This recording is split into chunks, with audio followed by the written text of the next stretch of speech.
Pass இந்த video ரொம்ப முக்கியமான வீடியோ, சேவ் பண்ணி வச்சுக்கோங்க. இந்தியாவில் கங்கையும் யமுனையும் கூடும் இடத்தில் டேஸ் அமைந்துள்ளது. டிஎன்பிஎஸ்சி கொஸ்டின் இது. சால்வ் பண்ணிரோமா? இந்தியாவில் உத்தரப்பிரதேச மாநிலத்தில் ஒரு இடம் உள்ளது. அந்த இடத்துடைய பண்டைய காலத்து பெயர் பிரயாகை. முகலாயர்கள் ஆட்சி காலகட்டத்தில் அலகாபாத் என்று பெயர் மாற்றப்பட்டது. இன்னைக்கு இருக்கக்கூடிய உத்தரப்பிரதேசம் அரசாங்கம் இதுக்கு பிரயாக்ராஜ்னு சொல்லிட்டு பெயரை மாத்திட்டாங்க.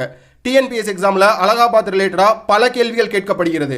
அலகாபாத் தூண் கல்வெட்டு சமுத்திரகுப்தரின் ஆட்சியை விவரிக்கின்றது. இயற்றியவர் ஹரிசேனர். அலகாபாத் உடன்படிக்கை 1765. இந்த உடன்படிக்கை நடக்க முக்கிய காரணமாக இருந்தவர் ராபர்ட் கிளைவ். விக்டோரியா மகாராணியின் பேரறிக்கை 1858. இந்த பேரறிக்கையை அலகாபாத்தில் படிச்சு காட்டினவர் கானிங் பிரபு. இந்திய குடிமைப்பணி தேர்வு 1922 முதலாக அலகாபாத்தில் தான் நடைபெற்றது. அலகாபாத் என்னும் இடத்தில் கங்கை நதியும் யமுனை நதியும் கூடுகின்றது.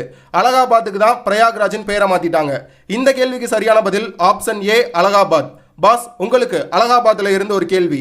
அதை பார்க்கறதுக்கு முன்னாடி நிக்டோ ஐஏஎஸ்ல ஆன்லைன் லைவ் கிளாஸ் கூகுள் மீட்ல ஸ்டார்ட் பண்றோம். டிஎன்பிஎஸ்சி சிலபஸ்ல யூனிட் 3ல இந்தியாவின் வரலாறு, யூனிட் 5ல இந்திய பொருளாதாரம், யூனிட் 3ல இந்திய தேசிய இயக்கம். இந்த 3 டாபிக் தான் செப்டம்பர் 12, 2025 கிளாஸ் ஆரம்பிக்கிறோம். கிளாஸோட டைமிங் இங்க மென்ஷன் பண்ணியிருக்கேன். கிளாஸ் பத்தின மேலும் விவரங்களுக்கு ஸ்கிரீன்ல தெரியுற அந்த நம்பருக்கு வாட்ஸ்அப் மெசேஜ் பண்ணுங்க.